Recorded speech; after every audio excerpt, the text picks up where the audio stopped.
MacLeod.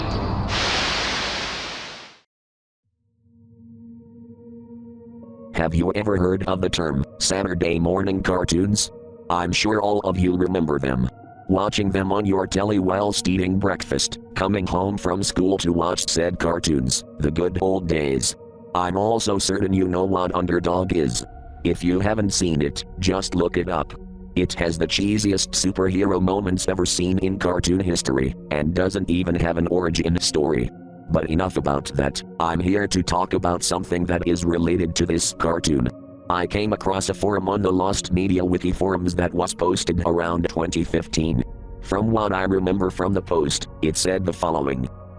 I tried to search for this pilot I remember coming across a long time ago, but I never got any results.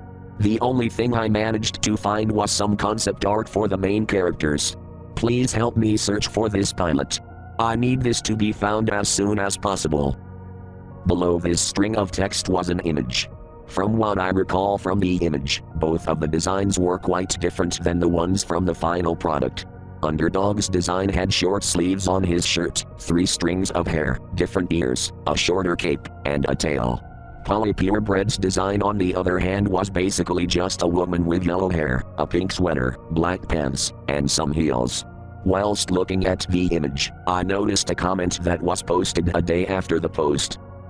Hey, sorry to bother you, but I think I know what pilot you were referring to. Go to this website.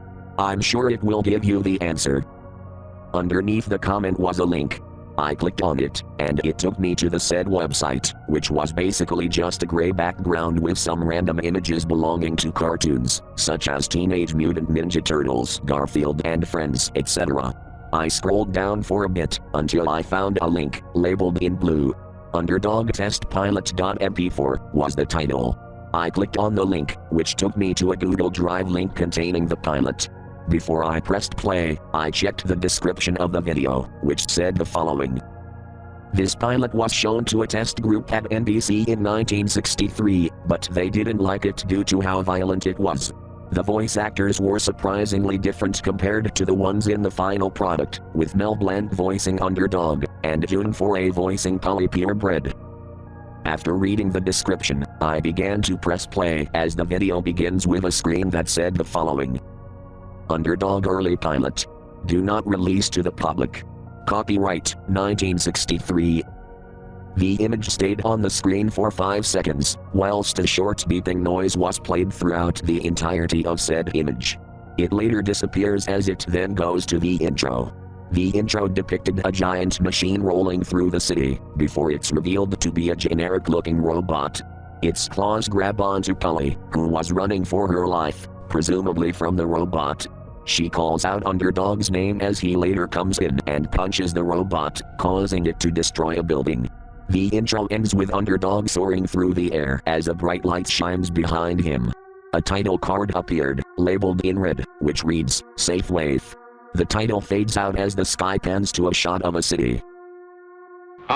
Big Apple City, home of many citizens alike, and one of the most humble and lovable people of all, Shoeshine Boy. It cuts to a shot of Shoeshine Boy shining a man's shoe, whilst whistling a tune. All done, sir. Thank you, Shoeshine. You're humble and lovable. You are most certainly welcome. He chews on the quarter the man gave to Shoeshine, as he then walks off. Little did anyone know that whenever there was a cry for help, Help! A sound of a woman yelling help is heard, as Shoeshine Boy walks to a nearby telephone booth.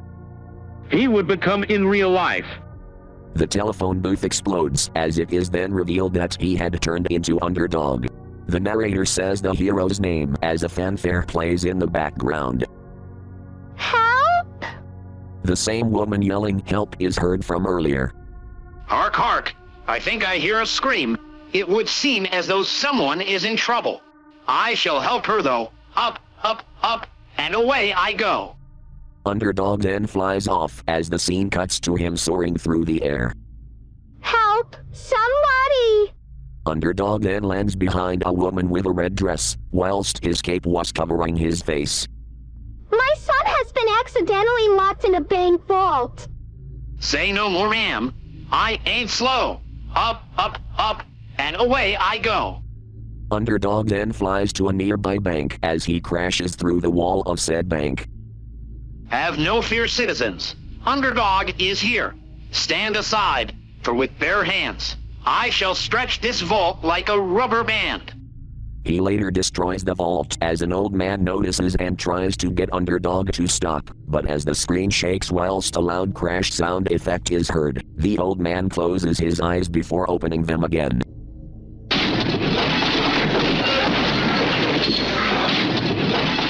Where is he? He's got to be around here somewhere. Underdog emerges out of the vault as he asks if he has seen a child inside of the vault. A child? You brain-dead nincompoop. The child wasn't locked in that bank. He was locked at the other bank that's on the other side of town. Oh, pardon me. You're most certainly right. I shall now get going. But what about my bank vault? Sir, I am a superhero that never gives up. I can't be bothered with such details. Details? Oh no. One for the money, two for the show. Up, up, up, and away I go. Underdog then flies out of the bank as he crashes through the roof. He later notices the other bank as he flies toward it, crashing into a wall. He says his catchphrase from earlier. Underdog, thank goodness you're here. The child is locked in that vault over there. Underdog flies into the vault off-screen as the same sound effect from earlier is heard, whilst the man closes his eyes, before stating that Underdog has cleared through the entire bank, along with the one next door. He comes out of the vault as he says that he sometimes forgets his strength, but later reassures that he has set the child free. But where's the child? What have you done with him? In response, he says his catchphrase. Well, what good are you, crackpot? There's no telling where my child is. Luckily, I have X-ray eyes. I'm sure they'll do the trick. He later destroys a wall with the power he mentioned earlier, as the mother notices that the child was in the wall the entire time. The bank owner thanks Underdog, and asks if he can award him for his job. They aren't for true heroes like me, for I know for a fact that the whole world knows. I don't need money, nor the fame, just up, up, up, and away I go. Underdog flies off as a couple of people notice him in the sky. Look, in the sky. It's a bird. It's a plane. It's a frog. A frog? Not bird, nor plane, or even frog. It's just little old me. Underdog crashes through a lamppost. He says his name as the scene fades to black. A title card fades in, saying, Night of the Living Robots. The scene fades into Polly Purebred holding a sheet of paper in a studio. And that, viewers, completes the foreign news. Now, what about the news in our city? Well, rumors have claimed that there were some reports of some noises that are just outside of town. The screen starts to shake as Polly begins to notice stopping noises in the distance. They sound like giant footsteps getting closer and closer by the second. It's suggested that it might be an invasion from outer space. But of course, that would just be plain silly. She later yelps in terror as parts of the roof collapse on the floor. It is an invasion! It would seem that huge mechanical monsters that are 10 stories high are taking over the city. The robot grabs the roof as the camera zooms into its face. Human detected. The robot then grabs Polly with its claw and lifts her up in the air whilst screaming for help. Who can save her from the grip of the monster? Polly calls out Underdog's name twice before the robot interrupts her. Do yourself a favor and keep your mouth shut. The scene fades into a shot of Shoeshine Boy standing on a sidewalk whilst listening to the radio. At that moment, Underdog was in his everyday disguise as Shoeshine Boy.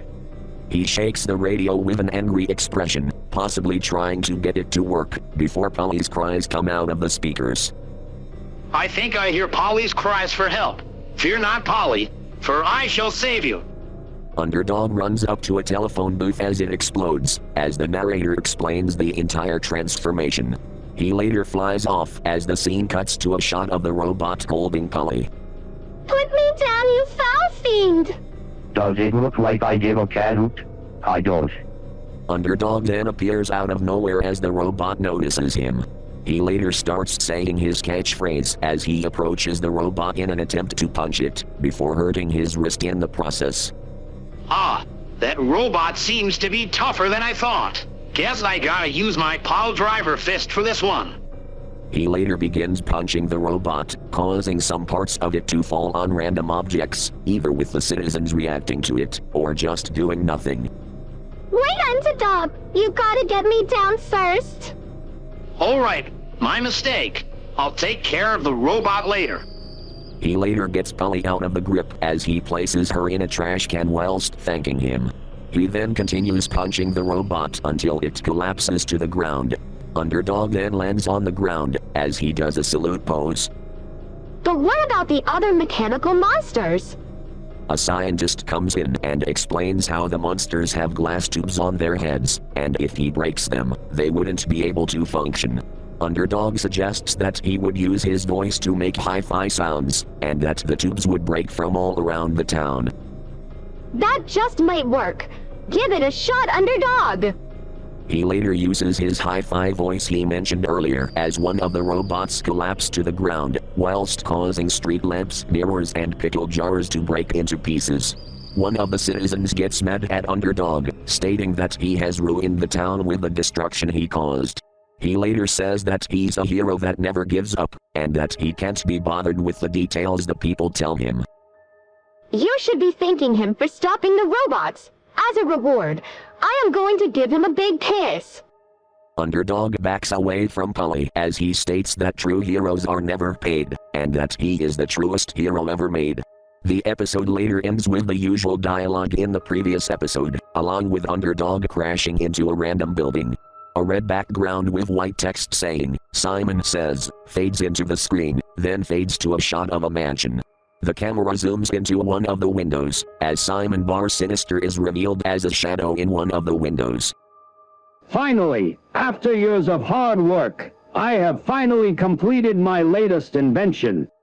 He later reveals his invention, which is a camera, but with a laser ray attached on the top.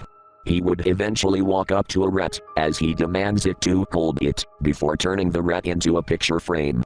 He would later exit his mansion as he turns various police officers into picture frames, and later kidnaps Polly Purebred. Shoeshine Boy tries to stop him from kidnapping her, but he gets hit in the head with a pole as the car drives off. Underdog then notices a cave that is placed between two empty buildings. The music abruptly stops once Underdog notices it. He later lands on the ground, and decides to go into the cave. It then cuts to a black background, whilst Underdog's eyes are visible. Gee, kinda dark in here. Is it not?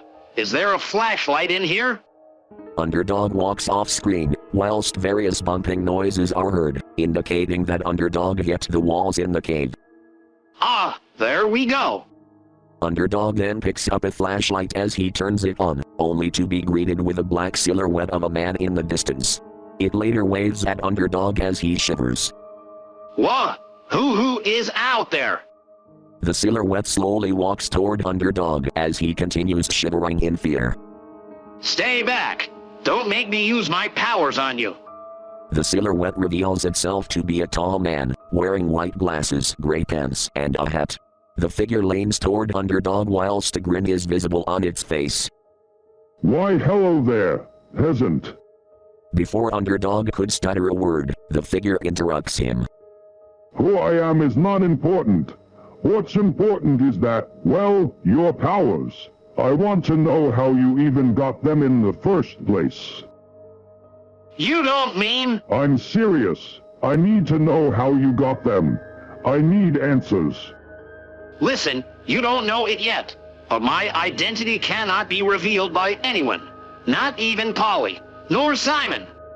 That wasn't a question. Well, if it gets me out of this situation, I have no other choice but to tell you. The scene later fades into a shot of a pet adoption center for about a few seconds before fading into a shot of a cage, which happened to contain Underdog. It all started at the adoption center for what seemed like years. I didn't have anyone to talk to. Even the local cats hated me. Then, on that one fateful day, my parents arrived in the adoption center. That was when they found me. My parents were even kind enough to take me in. I was having the time of my life. That is, until they moved out, leaving me to rot. I haven't even had a bite to eat in days. Then, someone broke in. It was Simon Bar Sinister, who was in his teenage years at the time of the move-out. He grabbed me by the neck and threw me into his car. Out of nowhere, he threw me into a hospital bed. He later handed me a pill whilst forcing me to swallow it. I eventually devoured it, and the pill gave me the ability to fly. The flashback then ends with a shot of Underdog crashing through a wall, before fading back to the current Underdog looking at the figure. And that's how I was made. Good. Now why don't you follow me? I made a surprise just for you. Underdog would follow the tall figure into a room. He opens the door, only to have his eyes widen in shock. The scene cuts to a shot of Polly Purebred and Simon Bar Sinister's corpses, with their mouths being poured with foam, and syringes being attached to their backs, whilst a green substance was pouring out of their backs.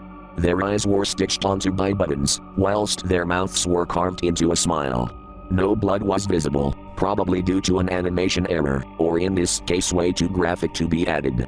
The figure would slowly turn his head towards Underdog. Do you like it? What have you done to them? It's quite simple. I made them happy. I made them feel like they were in heaven. Don't you like what I did? You're a monster. Yeah, so? That doesn't mean that you should go out of your way to kill Polly, nor Simon. The figure would slowly approach Underdog as he pleads said figure to not get hurt. There's no hope for heroes like you, Underdog. Underdog would trip over a rock as he later gets up, before the figure grabs his cape. What do you think you're doing? Let go of my cape, you fiend!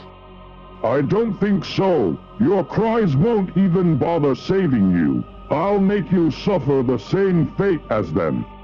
Underdog would bite the figure's hand as he lets go of the cape, giving him the chance to fly out of the cave, before seeing that the town is now decayed and rotted. No! It's all gone! Underdog would turn his head in multiple directions, as he starts to sweat. He begins to breathe heavily. What has this city become? Underdog would suddenly hear some noises in the distance. He looks around, only to find the deformed figures of one of the citizens, along with Polly and Simon, standing before him. You left us to rot, Underdog. Why must you betray us all? Think of all the damage you've caused to this town. You should be ashamed of yourself. Underdog continues to sweat, as his pupils shrink. The deformed figures then fade away after 5 seconds. The scene then goes to a shot of Underdog, now with his pupils fully shrunken and his mouth hung agape. It stayed there for about 10 seconds before the episode abruptly faded to black. I was honestly surprised on how the pilot turned out. I mean, don't get me wrong, it did scare me a bit, but it didn't ruin my childhood. It does explain why Underdog got his powers in the first place. I managed to archive the pilot, but I don't plan on releasing it due to legal reasons, other than to share some screen caps from said pilot. But maybe someone else saw this pilot, and also knew about it before I did. If anyone has any mentions of the pilot, please DM me. I know the pilot is out there somewhere, but who knows? Maybe it's all just a big mystery.